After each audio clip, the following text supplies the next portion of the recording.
Casa de la ciudad, ven una habitación que era la de los niños, digamos, y dice, bueno, acá hay una puerta, ¿cuánto sale esta puerta?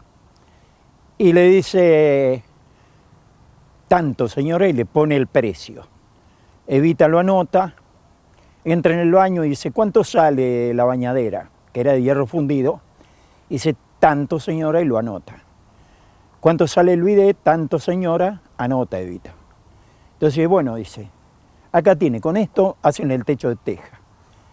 Y el personal le dice, técnico, le dice, no señora, dice, no alcanza, faltaría un poco más de dinero. Entonces, bueno, eso lo ponen de lo que ustedes se llevan. Fue la propia Evita quien se encargó de hacer el seguimiento de esa monumental obra. Evita decía que para construir viviendas para los pobres no se puede ser miserable. Que la vivienda que tenían que construir, los que construían las viviendas en Ciudad Evita, era como si sus hijos fueran a vivir allí. Y esto era el concepto con que fue construida Ciudad Evita. Cualquiera de nosotros quisiera construir una casa como esta para que nuestros hijos vivieran. Ese es el alma y el espíritu de Ciudad Evita. Tiene un alma y un espíritu muy especial. Había un criterio de ingeniería social, que aunque parezca frío hablar de ingeniería social, tenía que ver con la distribución de cómo se asignaban las viviendas. Por ejemplo, no se ponía en una cuadra de Ciudad Evita toda gente que viniera del mismo lugar de origen. Por ejemplo, si venían de Villa Cartón, no lo asignaban a un sector donde hubiera gente de Villa Cartón, lo asignaban a un lugar donde se mezclara proveniencias culturales y socioeconómicas que permitieran una nivelación hacia arriba. En Ciudad Evita no hubo problemas de integración entre sectores o clases sociales o más que nada las clases desde el punto de vista político. En la época era la negación de la clase. Por lo tanto no había una lucha de clases entre los diversos sectores. Pero esto fundamentalmente era una cultura. La integración se daba como una cultura general, pero en Ciudad Evita en particular fue la experiencia piloto con respecto a la integración social. Hoy, más de 6 décadas después, Ciudad Evita sigue siendo un proyecto urbanístico no superado. Fue una ciudad primero planificada antes de hacerse. Todas las redes cloacales, telefónicas, de electricidad, fueron hechas antes de construir las viviendas. Por lo tanto, todo estaba absolutamente planificado. Cada una de las viviendas de las calles de esta ciudad, muchas de sus calles terminan en un cul-de-sac. O sea, una cuadra termina en una rotonda. Por lo tanto, la vida de esa cuadra se cierra en la misma cuadra y los habitantes de esa cuadra tienen un núcleo de contención que tenía que ver con la contención de los infantes, contención de la familia, contención de todo. Había un proceso de contención y de integración muy grande.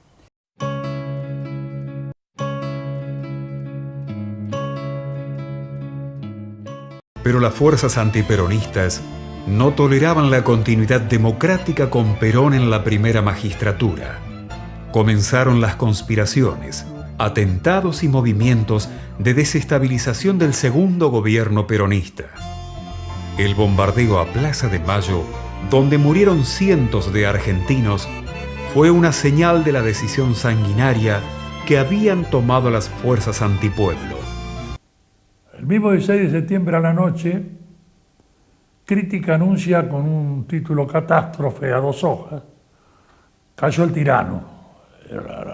Cayó el tirano, ¿no? Todo este proceso del que venimos hablando se interrumpe por un hecho absolutamente violento que tiene que ver con un proceso de terrorismo que se hace en el país. Un terrorismo que empieza el 16 de junio del 55, cuando se bombardea al pueblo desde Plaza de Mayo hasta acá nomás, porque Ciudad Evita fue agredida hasta por los bombardeos. Ese 16 de junio del 55, uno de los lugares que se bombardea, el Regimiento 3 de Infantería. Yo no creo que no se hayan animado a matar a Perón. No, se animaron y no pudieron. La revolución que ellos llaman libertadora y que dicen que vino a luchar por la libertad, lo primero que hizo fue sacar un decreto donde decía que aquellos que lo nombráramos a Perón podíamos tener de 6 meses a 3 años de condena efectiva, de cumplimiento obligatorio, o sea que no podían salir ni siquiera libres bajo fianza. La verdadera etapa de la resistencia comienza a partir del 16 de septiembre. Fusilamientos de 1956. En 1956, un movimiento cívico-militar intentó devolverle el gobierno al general Perón, que se encontraba en el exilio. Querían provocar una reacción popular contra la dictadura gorila de Aramburu y Rojas. Pero la intentona fracasó y los líderes de ese movimiento fueron apresados y fusilados entre el 9 y el 11 de junio de 1956. Entre esos héroes se encontraban el general Juan José Valle y el coronel Cogorno. La matanza entregó la vida de 2 mártires de aquel acto reivindicativo, el coronel José Albino Irigoyen y el sargento Luis Pugnetti.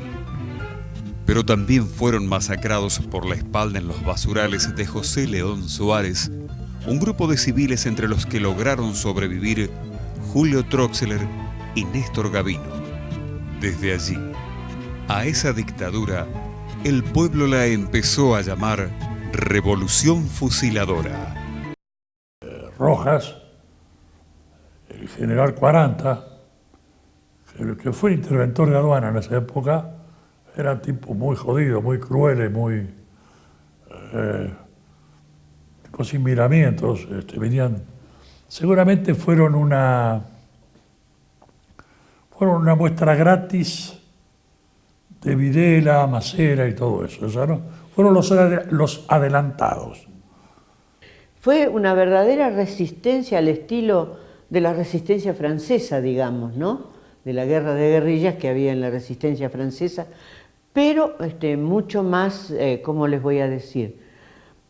Carente de posibilidades, ¿no? Pero Perón no nos defraudó, Perón nos premió. Un Perón ya cansado y sin Evita a su lado, temió una masacre mayor sobre el pueblo argentino y prefirió dar la lucha desde otro espacio y lugar. Así, empezó una nueva etapa para el peronismo que iba a ser proscripto y que recurría a la resistencia desde la clandestinidad. Allí nació la resistencia peronista. En el momento ese que se produce la junta militar esa junta militar traiciona lo convenido y se alía a las fuerzas enemigas al orden constitucional. Por lo que Perón decide exilarse. Le ofrecen el exilio, que gobernó en Paraguay, le ofrecen el exilio. En Venezuela, estando exilado, le ponen una bomba que la pone el entonces coronel Guevara. Yo vengo abogando porque lo perdonemos a Cipriano, porque él se confunde, y después del 55 yo estuve a invitación de él ya en la Resistencia, reuniéndonos acá en la calle Alsina, en un edificio a terminar, en el 3er piso, sin baranda y por escalera. Él tenía un refugio ahí donde hablábamos de cómo sacar del gobierno la dictadura tan brutal que fue la de Aramburu y Rojas, que no perdonó vida y atropelló a la gente como pocas veces, salvo el 76, se había visto. En Ciudad Evita, para caracterizar el tema, como la represión había sido tan feroz, la forma de poder organizarse se daba en pequeños comandos que tenían que ver con gente que se conocía del barrio. Nuestros locales en realidad eran las cocinas de las casas, o sea, no había otro lugar donde reunirse que las cocinas de las propias casas. Aquí, para que se tenga una idea, en lo que hoy es la Escuela de Gendarmería, habían ocupado lo que se tenía destinado para hacer Universidad Obrera en Ciudad Evita, la llamada Escuela de Líderes. Allí la ocupa 40. En mi casa, en particular, entran una noche para llevarse preso a mi padre y a mi madre. Los motivos por los cuales venían a llevárselo presos pueden resultar graciosos para el que lo mira desde hoy. 40, que era el jefe de la CIDE, había dicho que tenían que llevarlos a interrogarlos porque mi padre se llamaba Bevilacqua y había un ministro que se llamaba Bebacqua. Y mi madre se llamaba Mondarain y había un ministro que se llamaba Mundarain. Indudablemente no andaba bien con las letras, 40. En la cancha nosotros generábamos las situaciones. Llegó un momento que en las canchas, antes de arrancar cada partido, era sagrada cantar la marcha en todas las tribunas.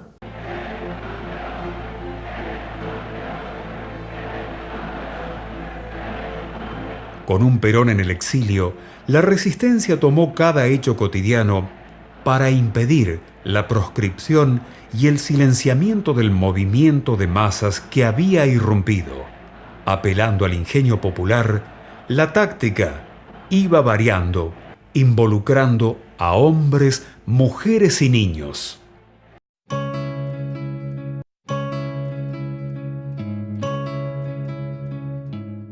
La Matanza se transformó en un bastión de la resistencia peronista. Cada casa se convirtió en una unidad básica, cada familia en un grupo de resistencia, y cada hombre y cada mujer un compañero de lucha, solidario y convencido de esa pequeña lucha que se multiplicaba en todo el país. Ciudad Evita tuvo un proceso de resistencia muy importante. Tiene que ver con una generación. La forma de concatenarse fue posterior. ¿Por qué? Porque la mayor forma de seguridad que tenían los hombres de Ciudad Evita y de Matanza, la gente del pueblo en ese momento, para poderse organizar en el proceso de resistencia, fue actuar en comandos aislados, muy pequeños, poca gente, cosa de no poder ser detectados.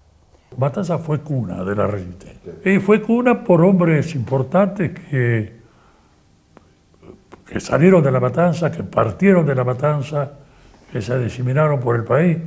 Algunos que han muerto y que no me acuerdo su nombre, porque hay muchos que yo no los tengo, porque la mayoría de nosotros no nos llamábamos como nos llamábamos. Y porque ese sistema de cadena rota hacía que a veces nos enteráramos 6 meses después, o que estaban presos, nos enteramos después. Y lo único que permitía que, aunque los mataran, no podían identificarnos al resto. Acá en Ciudad Evita venía el colectivo 406, lo que hoy vendría a ser la línea 86, Rastreador Fournier, que paraba en la rotonda de Ciudad Evita. Cuando veníamos, todos los que subíamos, pedíamos boleto en Liniers, en las casitas baratas donde arrancaba entonces el 406, y decíamos, un boleto a Ciudad Evita. Resulta que pusieron un policía y un soldado con un manojo de esposas, colgado del caño. Entonces, a medida que iban pidiendo, los iba encadenando a los caños de los asientos. Y los traía a donde estaba 40, donde les leía el decreto y decía que la próxima vez lo iban a meter a todos presos, o algunos quedaban presos porque tenían antecedentes de peronistas. Así se hizo. No podíamos decir Ciudad Evita, el lugar donde vivíamos. Entonces le cambiaron 2 veces de nombre. Uno le pusieron General Manuel Belgrano. ¿Por qué? Porque es el nombre del Regimiento 3 de Infantería. Y pensaron que los oficiales del 3 iban a reprimir a aquellos que dijeran Ciudad Evita. Y la segunda vez, después del año 76, le pusieron General Martín Miguel de Güemes. ¿Por qué? Porque pensaron que lo que nos iban a reprimir ya no iba a ser el 3 de Infantería, iban a ser los gendarmes. En la Puerta de la Danubio hay un puesto de diario. El puesto de diario es un compañero nuestro, Barbalache. Bueno, ellos tenían una paradita ahí con la bicicleta y las pilas de diario en el suelo. Y eran los que nosotros a la fábrica introducíamos toda la propaganda que teníamos en el diario. La Matanza ha sido siempre, tradicionalmente, un bastión del peronismo. Además una trinchera, porque también ahí estaban los hombres más combativos, las mujeres más sufridas. En la Avenida Mayo en el centro había canteros, de sus orígenes. Y ahí en la punta, arriba había un patio y un mástil. Ese mástil lo teníamos alquilado nosotros. Hacíamos banderas inmensas de papel crepé, banderas argentinas. La enganchábamos la cadena, la subíamos, a la bandera le poníamos un crepón negro y poníamos. Entonces después venía la policía. Entonces llamábamos y decíamos que no fueran a romper la bandera, a quemar la bandera, porque íbamos a tomar la comisaría. Pero te la hacíamos. A Piperno lo conocí mucho. Fue concejal varias veces él ahí. Fuimos amigos personales también. Un hombre que trabajó mucho y bien por el movimiento peronista. Entonces esa generación se compromete más todavía y comienza, sin darse cuenta también, lo que es la resistencia peronista. Una vez más, la mujer peronista fue columna vertebral para el movimiento nacional y popular. Como sostén de familia o para alguna acción política, madres, hermanas y vecinas asumieron un rol central para la vuelta de Perón. Todas las mujeres que estuvimos ya por matrimonio, ya por compromiso individual en la resistencia peronista, la vida nuestra fue diferente en el marco del mismo objetivo. Hay anécdotas, te voy a contar una de Roberto Piperno. Lo agarran lo meten preso porque ellos, la resistencia, ponía caño, ponía bomba, hacía algunas cositas, ¿no? para reivindicar a Perón. Y me cuentan que en Ramos Mejía, del lado norte, sobre Rivadavia, lo levantan a Pedro Bevilacqua. Y cuando lo llevan a la comisaría, y Roberto Piperno tenía una citroneta, un auto, una camionetita que parecía de la policía, ¿no? Entonces veía que lo llevaban a patada en el trasero a Pedro Bevilacqua, y lo ve y se baja él y dice, a ver, como estaban los militares, dice, a ver, no, este hombre me lo llevo yo. ¿Qué? Así que vos te haces el vivo, dice que le pegó un trompazo en la cabeza, una patada en el culo, y lo subió a la camioneta, pero lo salvó. La resistencia que se hace en Ciudad Evita tiene que ver inclusive con la defensa de las casas. O sea, con no vender, por ejemplo, o no dejarse ocupar las casas. Muchos barrios de acá fueron desalojados para traer gente, por ejemplo, de la Infantería de Marina, mejor dicho, la Aeronáutica de Marina, que eran los que habían bombardeado la Plaza de Mayo. El doctor Judy, su peronismo se manifestaba, porque había sido peronista siempre, era director de la Casa de Auxilio de Ramos Mejía, y él tenía un justicialista, un automóvil de esa época que salió, que tenía en el motor un escudo peronista. Y él, cuando cayó el gobierno peronista, siguió usándolo, conclusión, lo echaron al diablo, él siguió con su peronismo. Un médico tremendamente prestigioso, Ramos Mejía era. El compañero Jorge Berardo, que vino del otro grupo, había inventado y había implementado los cuños que nos permitían marcar las monedas con la P y la B. Pum, la P y la B. Llegamos a marcar bolsas, tal es así que el 1 de mayo de 1900, previo a pocos días a la Revolución, cuando se produce un allanamiento y va todo el mundo preso, teníamos 2 bolsas de esas de papa llenas de monedas, que las mujeres se encargaban de distribuir y recambiar. Fue revolucionario, eso fue revolucionario. Seguramente los hombres y mujeres de la resistencia, que hoy deberían ser reconocidos con algo más que el recuerdo de quienes tenemos memoria en el peronismo ideológicamente hablando. Para esos años ya comenzaba a despuntar una figura que iba a marcar al peronismo de La Matanza en los años futuros. Un hombre que mientras arreglaba zapatos en su domicilio, militaba sin cesar y organizaba la resistencia matancera. Federico Pedro Russo, al igual que otros compañeros, arriesgaban diariamente con un solo objetivo. Concertamos una reunión. Esa primera reunión yo recuerdo. Entre otros fuimos 7 u 8 a la casa de Federico, que vivía en la calle Charca. Federico Russo, un emblema de la resistencia, porque habíamos atravesado la persecuta, no era fácil, una vez en una peluquería cerrada, después había que buscar un ámbito que no fueran las casas debidamente identificadas. Un fabricante de mechas maravilloso, era un fenómeno, era el tipo que mejor manejaba mechas. En Ramos Mejía, por ejemplo, Loruso, Piperno, Simeón, Berardo, eran un grupo duro. Ellos hicieron, por ejemplo, la primera radio clandestina que hubo en Matanza en esa época, y durante mucho tiempo la resistencia fue esa radio que emitía desde Ramos Mejía, y le hicieron los muchachos.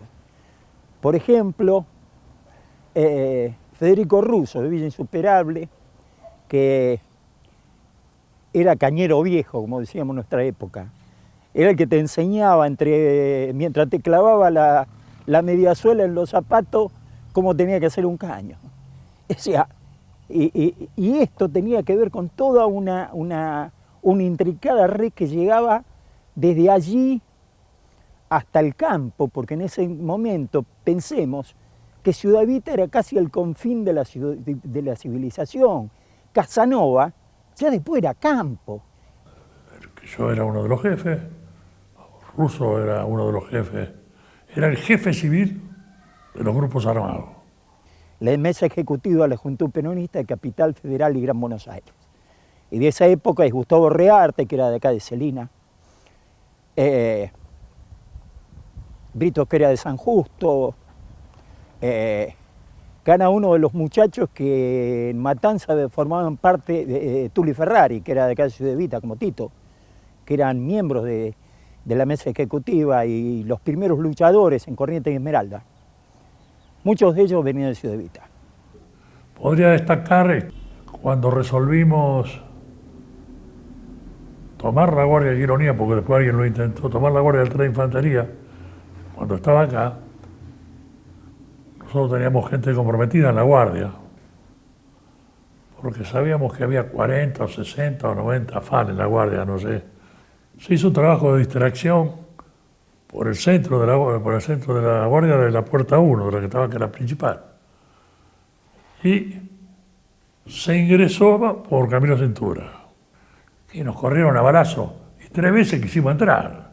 La tradición con respecto a los loros peronistas en Ciudad Evita tiene una saga más reciente.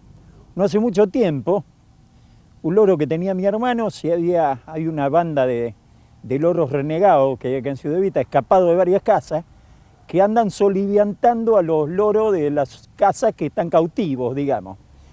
Esta reunión de loros emancipadores pasó por la casa de mi hermano, y allí se escapó el loro de mi hermano, que tenía las olas cortadas, entonces cayó en la casa de un vecino, de una vecina. Y la vecina tenía un Doberman. El Doberman se fue a atacar al loro que había entruzado la casa.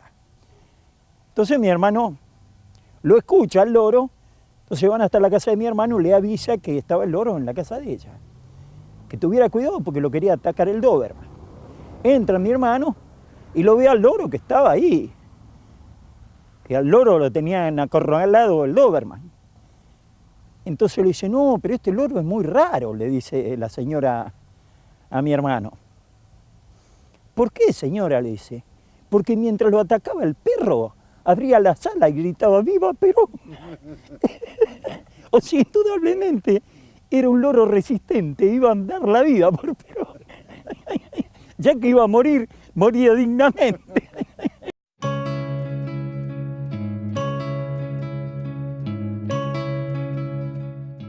Federico Russo, un verdadero caudillo de la provincia de Buenos Aires, fue delegado de Perón en La Matanza, jefe de la Resistencia, empleado municipal, presidente del Partido Justicialista Matancero y finalmente intendente del municipio más importante del conurbano bonaerense. Federico comienza a trabajar en limpieza en el turno de noche. Esto para pintar la figura de Federico, que lo agranda, lo acrecienta, que quede claro, ¿no? Bueno, Federico de ahí termina siendo designado oficialmente, digamos, como planta permanente, y pasa a cafetería. Termina como jefe de cafetero. Tuvo una vida azarosa, agitada, pasar por el secuestro, la tortura de la buena, porque lo quemaron tanto que tenía un olor a podrido cuando lo recuperamos, que era imbancable, para pintar la figura.